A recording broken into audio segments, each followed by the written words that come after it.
GST പരിഷ്കരണത്തിന് പിന്നാലെ പ്രതികരണവുമായി രാജ്യത്തെ പ്രധാനപ്പെട്ട കമ്പനികൾ. വില കുറയുമെന്ന് കമ്പനികൾ കേന്ദ്ര സർക്കാരിന് ഉറപ്പു നൽകി. വിപണി വിലയിരുത്താൻ എംപിമാരുടെ ഒരു സംഘത്തെയും കേന്ദ്ര സർക്കാർ നിയോഗിച്ചു. ഹിന്ദുസ്ഥാൻ യൂണിലിവർ അവരുടെ ഉൽപ്പന്നങ്ങൾക്ക് വില കുറയ്ക്കുമെന്ന് വ്യക്തമാക്കി.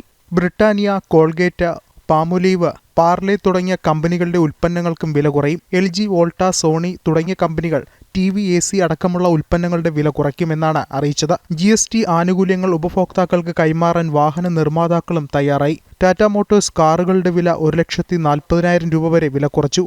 മാരുതി സുസുക്കി, മഹീന്ദ്ര ആൻഡ് മഹീന്ദ്രയും കാറുകളുടെ വില കുറയ്ക്കും. മാരുതി കാറുകളുടെ വില 6% മുതൽ 9% വരെ കുറഞ്ഞേക്കും. വിവിധ തുണി ഉൽപ്പാദന കമ്പനികളുമായി കേന്ദ്ര സർക്കാർ ചർച്ച നടത്തി. വീട്, വസ്ത്രം, കാർ തുടങ്ങി സാധാരണക്കാരന്റെ സ്വപ്നങ്ങളെ തലോടുന്നതാണ് GST പരിഷ്കരണം. നരേന്ദ്രമോദി സർക്കാരിന്റെ നിർണായക തീരുമാനം കൂടിയാണ് GST പരിഷ്കരണമെന്ന് കേന്ദ്രമന്ത്രി അശ്വിനി വൈഷ്ണവ് പറഞ്ഞു.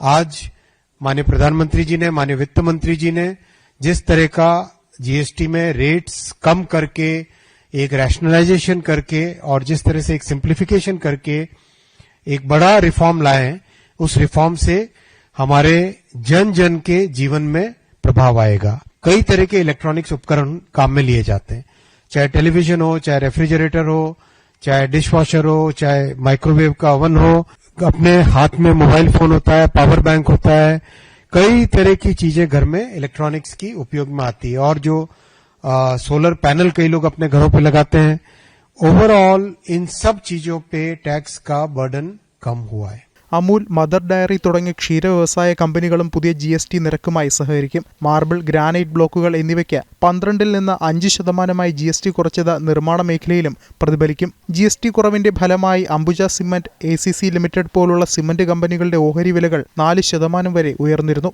വിപണിയിലെ മാറ്റം നിരീക്ഷിക്കാൻ എംപിമാരുടെ സംഘത്തെ നിയോഗിക്കാൻ കേന്ദ്ര സർക്കാർ തീരുമാനിച്ചിട്ടുണ്ട്. ഉപഭോക്തൃകാര്യ, ഭക്ഷ്യവിതരണ, പൊതുവിതരണ, ധനമന്ത്രാലയങ്ങൾ വിലക്കുറവ് പരിശോധിക്കാൻ പ്രത്യേകമായി ഉദ്യോഗസ്ഥ സംഘങ്ങളെയും നിയോഗിച്ചിട്ടുണ്ട്.